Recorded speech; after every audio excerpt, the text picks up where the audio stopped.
Hello, everyone, and welcome to our webinar on budgeting for the holidays.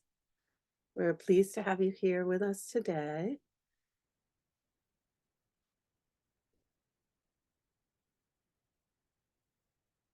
So today's topic, budgeting for the holidays. We want to make it a happy and healthy holiday season. I do want to say that this presentation can be applied to any holiday tradition that your family celebrates. It doesn't have to just be the kind of classic winter holidays. You know your family's traditions and needs, and you can apply these tips to whatever holidays are going to be particularly gift-giving holidays or holidays that require a extra budget. So I encourage you to just adjust this as needed for your traditions and your needs. We are the Harvard Federal Credit Union, and I am Jen Fries. I'm the Community Engagement Manager. I am joined on this call by Ty Koppelson. Actually, we need to update our slide because he recently got married, our Community Engagement Specialist. And sometimes at these presentations, you'll also see our colleague Terrence Bazile.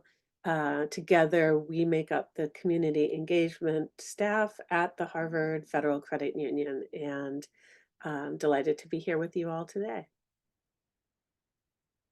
Today is webinar format, and that means that you have all the participants have been muted. So go ahead, you can eat your lunch, you can attend to whatever you need to. Don't worry about your background noise, we won't hear you.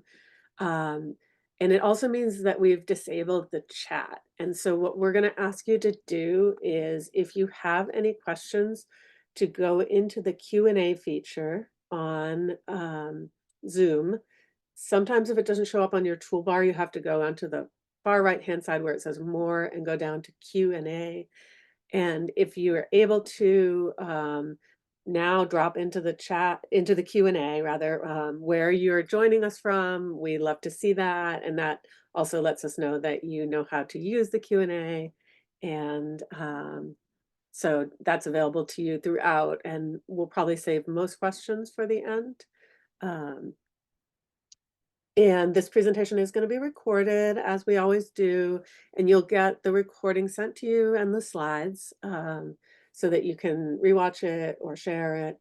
And we're also going to send you a survey and ask you to take a survey about how we did. We love to get that feedback, and we do read them all. Thank you.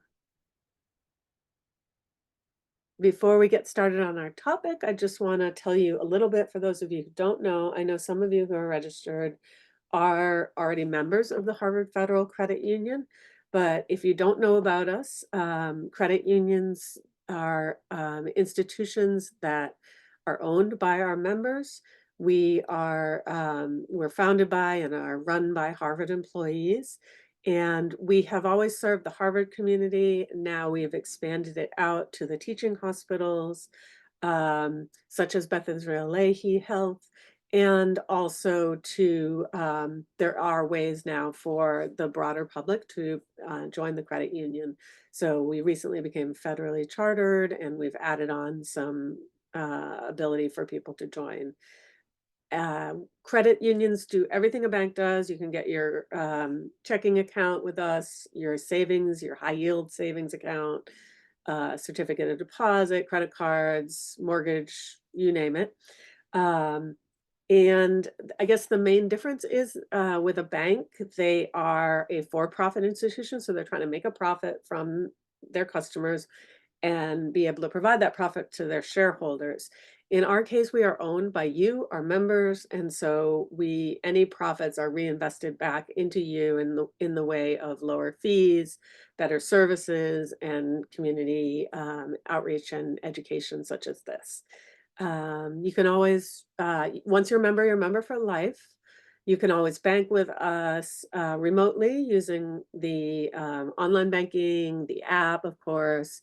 We also have a network of shared branches with other co-ops and credit unions around the country. So if you want to walk in and bank somewhere in person, we have a whole list of those shared branching networks around the country. So take advantage of this. You can also close an account and come back later. Member for life really means it. So today we're going to be focusing on three main topics surrounding the holidays and your money. Starting to prepare now, the strategies that you might have for spending wisely, suggestions for creating lasting memories, and then the final piece, I guess you could say number four, is how to start preparing for next year sooner rather than later. So in a perfect world, the best time to start planning and saving for the holiday season is the day after the last holiday season ends. So at this point, we don't have that option for this year. So let's talk about how to start preparing for this upcoming season now. But this could also set you up for next year so that you can start preparing for next year. And we'll talk about that as well so that you can get off on get a good head start for next year. Um, the first step for preparing is to think about creating what we call a holiday spending plan, which is basically thinking about how much money do you have to work with. So you're going to take a look at your monthly budget or spending plan and identify how much you can afford to allocate to holiday spending. Do you have some wiggle room? Have you set aside some money over the last few pay periods, or can you do that now? To make sure that you're setting aside some in savings for some of these extra expenses that are going to come up. It's important to be honest with yourself and realistic to keep from getting in over your head. We all know that feeling where you've spent money you don't have on credit cards and it can start to feel like really start to pile up. So you want to think about what you have in your budget and um, think about how normal budget expenses might be different during the holidays as well. Like you might be spending more on food or gas during this time if you're going to be traveling. Um, and then you're going to think about extra expenses that you might have. So it's great to make a list of who will you be buying gifts and who for, and will you be attending parties and will they require anything extra? You know, you might need a party dress or something, a hostess gift. You may be hosting yourself and there are all those expenses associated with that. So you want to start making a list, putting it down on paper or in your notes app or on your phone or wherever works for you to start fleshing out what your holiday extra expenses are going to be. Um, and then you can think about prioritizing your budget. So going into that a little bit more. So starting to prepare now, maybe you look at your budget and you realize you don't have a lot extra wiggle room, or you're not going to be able to cover the kind of expenses that you want to do. If you are in a situation where, for instance, you would like to provide toys or gifts for your children, but you don't feel like you can do that, now is a great time to connect with community resources. It can be hard to do if it's last minute. So it's better to connect now, get your name on a list. Some places that I would suggest that you might want to connect with are Toys for Tots, runs local and national drives to provide toys for families in need. You may connect with your local religious or charity groups that you know about. There are adoptive family programs that are available. Depending where you're joining, I see some people are joining from different parts of the country or the region. One good place to contact would be your local United Way. Anywhere in the United States, there is a United Way, and they often know where these gift giving drives are. Here locally in Cambridge, Food for Free is a great resource for people who may be struggling to provide fresh, healthy groceries, and they're seasonal. So we do packing of groceries for Food for Free, and we know that they're providing a lot of the kinds of things right now that you might want for holiday meals. The Margaret Fuller Neighborhood House and some of the other neighborhood houses in Chinatown and around the area provide things like everything you need for a turkey Thanksgiving dinner. So you could reach out to some of those places as well as the Greater Boston Food Bank. And if you are in a position where you know that you can afford these things, these are also great organizations to donate to. So you might be wanting to make a donation during the holidays. Um, Another thing that we suggest is that you anticipate unexpected things coming up. Have a couple of extra gifts on hand for unexpected guests, or somebody hands you a gift. It's really nice to have a little box of chocolates with a ribbon on it, or just whatever is appropriate in your circle. Something, a little thing, a little candle, a little thing of jam with a bow on it, something that you can give to somebody, or that you could bring as a hostess gift if you're going to somebody's party or something like that. Um, and the other thing that can come up, of course, unexpected, is making sure you have some flexibility in your budget in case you experience travel interruptions. Sometimes you end up having to have an extra night in a hotel because of snow, storm, all the things that we can face during the winter holidays. Something else may come up if your holiday travel doesn't quite go as planned. So having a little wiggle room in that budget is going to be important to you. Um, so now you have started to do some of those preparations. How can you make sure that what you're spending, um, it makes sense? There's a lot of temptations to spend during the holidays. Every time you walk into a store, they're going to have a great display that's going to try and convince you you need something that wasn't on your list, that you didn't actually walk in there to get. So it is really important to go in with a strategy to keep your spending on track and not be buying those extra gifts that you really don't need. So just like any kind of planning that you do, budgeting is really just taking some time to do your research. So once you had your list that we talked about before of who you want to buy presents for, uh, think about what options you have, what things, brainstorm a little bit about what you might like to get them. Are there things that are available on sale? um, are You can look at your ratings and reviews to make sure that what you're buying isn't a waste of money. You also don't want to buy something that is not at all helpful or delightful to your person that you're giving your gift to. So look at the ratings and reviews, the functionality, any other information you can have about the kinds of gifts that you want to give. And this is an example of shopping early, as an example of how starting your planning as early as you can is going to benefit you, because you can benefit from special sales that come up.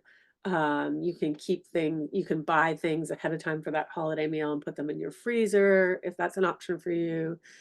Black Friday, of course, is the day after Thanksgiving, is a big holiday sale time.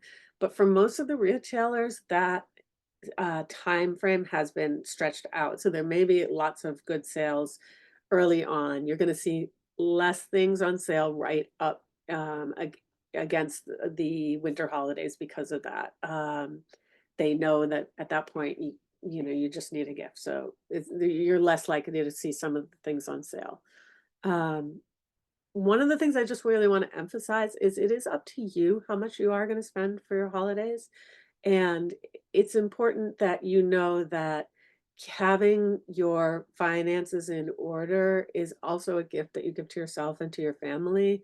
So not letting yourself be pressured into going overboard, spending more than you should, or that money that you don't have set aside for the holidays.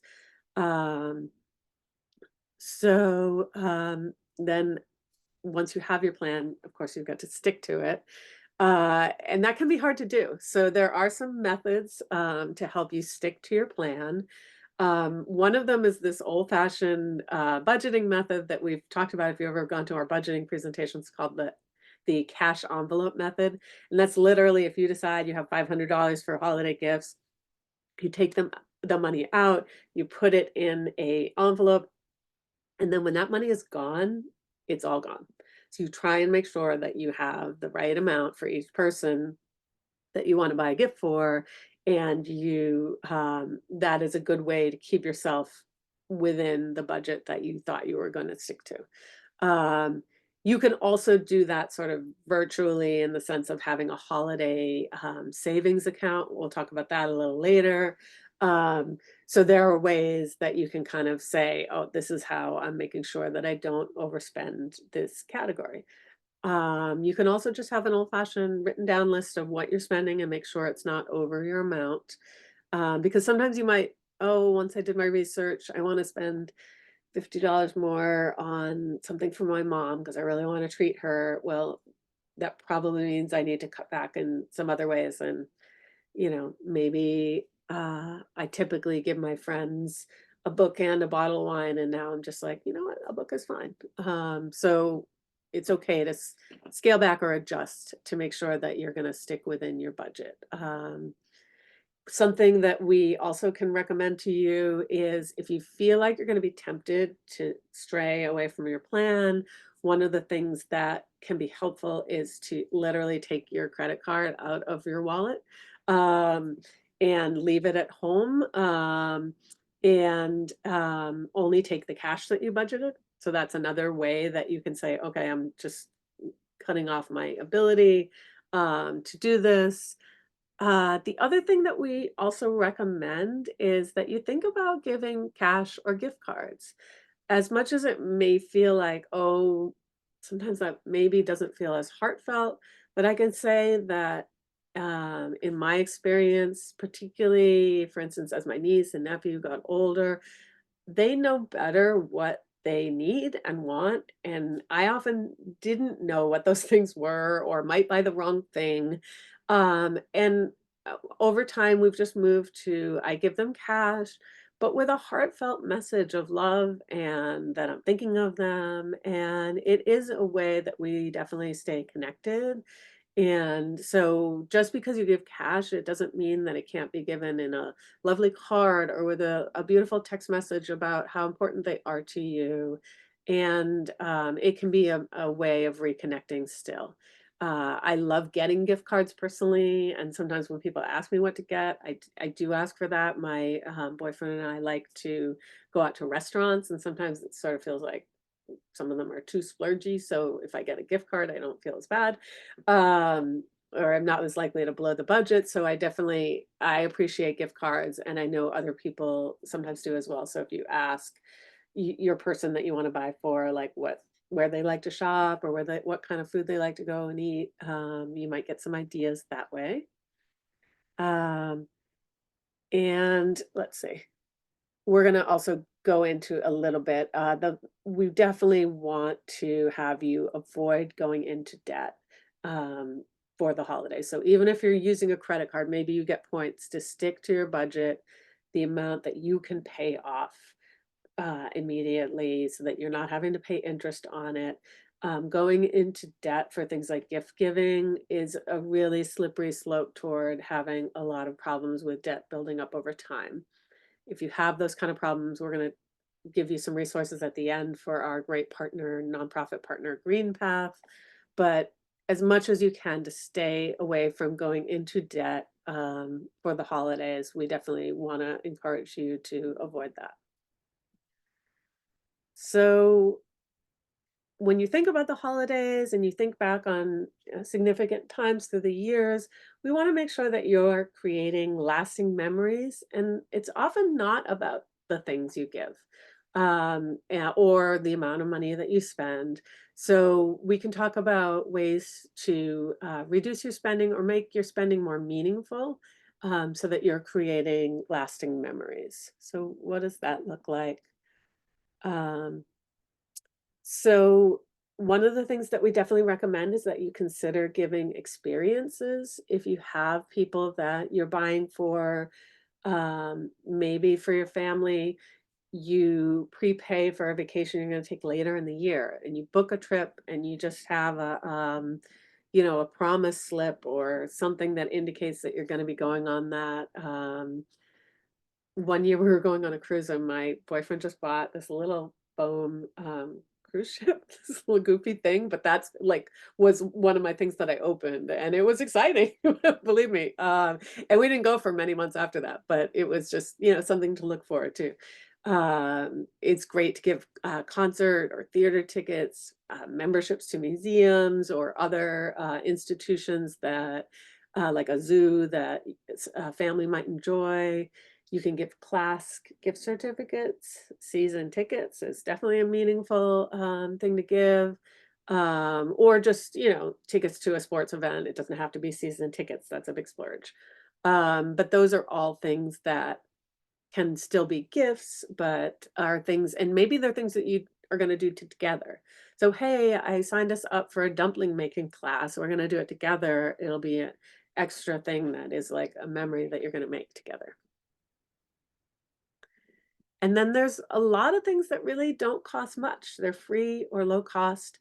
And honestly, some of these things for me anyway are some of the most meaningful holiday memories I have.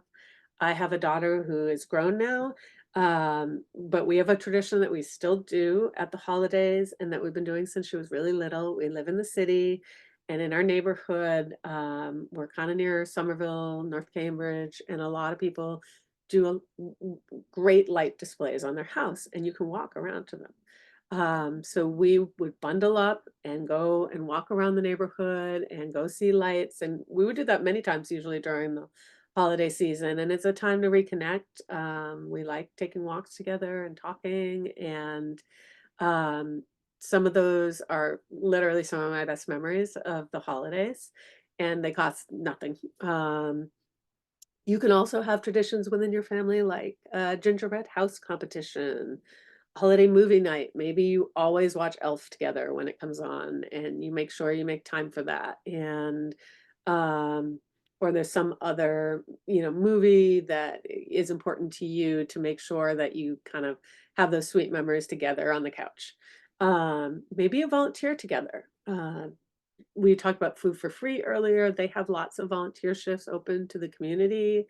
You do have to be over a certain age to do some of their volunteering, but older children are, middle school, I think on up, are welcome to volunteer with them. And there are other kinds of volunteering traditions that you can do as well, that you can look into, like collecting toys for Toys for Tots or things like that. Maybe you have a cookie baking day. Maybe you go caroling. You could combine those. I know friends of ours bake cookies, make delicious cookies, and then they bring them. And when they arrive with the cookies, they do sing something, and it's just a really fun um, memory. And like having them come in and have some hot chocolate or something with us is always like a great time. And we already talked about holiday light displays. I mean, in your area, it might be driving around, it might be a walking tradition, but either way, it's just something like really fun. And you can kind of create a little tradition around it for your kids, like put on your Christmas pajamas, get in the car, and we're going to go look at the holiday light displays, and then we're going to have hot cocoa or something that you always do to make it feel like a little bit of a different fun time of the year for everybody. So Uh, as we wrap up today, we do want to talk about how to start planning ahead for next year. So right now, we're only a short time away from the kickoff of the holiday season with Thanksgiving. Um, but so that limits how much you can do for this year, although you can do lots of things to make sure that you're staying within your budget and that you have a budget. um, so the rest of our suggestions are all things about how to prepare you for next year.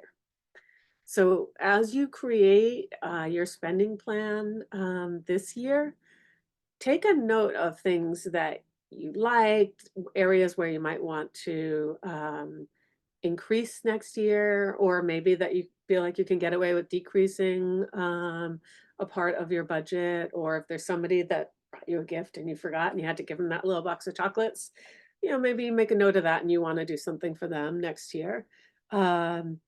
And these times when you're seeing your family, like for Thanksgiving, your extended family maybe, or for Christmas, Hanukkah, any other New Year's events, that's a great time to check in with them about expectations for gifts for next year. So, like if you just said right now, for instance, to family, oh, we're not going to buy gifts for each other, some people who are going to be like, oh, I already have a gift for you. But if you talk to them about next year, that's great. And you could decide, my mom has a big family. And so they decided years ago that what they would do instead of everyone buying for everyone, it was just too much, is that everyone bought for the kids because there were a limited number of kids and nobody wanted to give that up. They wanted to buy toys. Um, and then for the adults, they selected one name out of a hat. And that was like, oh, you got one present from for each couple or individual within the family. So those are things that you can do to kind of limit, or you could say, hey, no gifts. Let's just spend the money instead on a family trip together or a great meal out or something like that. So you could kind of get everybody to on board so that you're doing something different next year. Um, the other thing that we really suggest is that you think about that holiday budget, what you spent this year, and that you divide it up by the number of weeks in the year and that, or by the pay period, say you have 26 pay periods in the year. And so you divide your budget by 26 and then you save that amount every pay period. At the credit union, you can have more than one savings account. We actually have special holiday savings accounts, and they disperse the money at a date that you'll know at the beginning when you're opening the account. But other than that, you're just putting money in regularly, and it's your holiday savings account, so you don't touch it for the year. And that way, you know you have the money for next year. So you could set up a holiday savings account at the credit union or any other institution is going to have that kind of holiday budgeting. Um, and travel is something that the earlier you buy those tickets, the less you're going to spend for them. If you have a rental, hotel, all of those are going to be much cheaper if you can do them in advance. So you can make those plans if you know your schedule. Sometimes you don't know. I know with my kid, it's dependent on her final exam schedule about when. So I can't just buy a bus ticket because I don't know exactly when she's coming. So it really depends. But if you have that flexibility, then you can plan out your travel ahead of time and know that that's paid for and that you are getting the best deal on it. And then it will also allow you, if you're doing this planning, obviously to buy those gifts early on sale, tuck them away. The only suggestion, of course, is that you make sure you have a place where you know where you can put them, where family doesn't have access to them if you're trying to do surprises. So you kind of have to think that through and have an organization system so you don't forget and buy double for people because for those of us who I get excited about the holidays. And so I want to make sure that I'm not accidentally buying two gifts for someone that I meant to have one for. So making sure I have, a list, a plan, a place to put everything that is ready for the next year is really great. Um, so I don't see any questions right now in the chat, but if you go into sorry, not the chat, if you go into the Q&A, if you have any questions about your holiday budget, we would love to hear them. And if not, I'm going to go on to the next slide, but feel free to drop questions in. So I mentioned that we have a nonprofit partner. Their name is Green Path, and they do offer free um, credit counseling, debt counseling, budgeting, financial counseling, counseling around student loan repayment and housing finances. So they're a great resource. They provide their services in many different languages. They have extended business hours. So I see that Ty has put into the chat the link for Green Path. And again, you'll get these slides, but we definitely urge you to take advantage of that. If you are facing a situation where you're having trouble with debt, if you're having trouble paying your bills, Green Path is a great resource. It is free. Again, they're a nonprofit. If you go through this link, we do pay a certain amount for the partnership, so you don't have to pay anything to have this service. This is also, you don't have to be a credit union member to use GreenPath.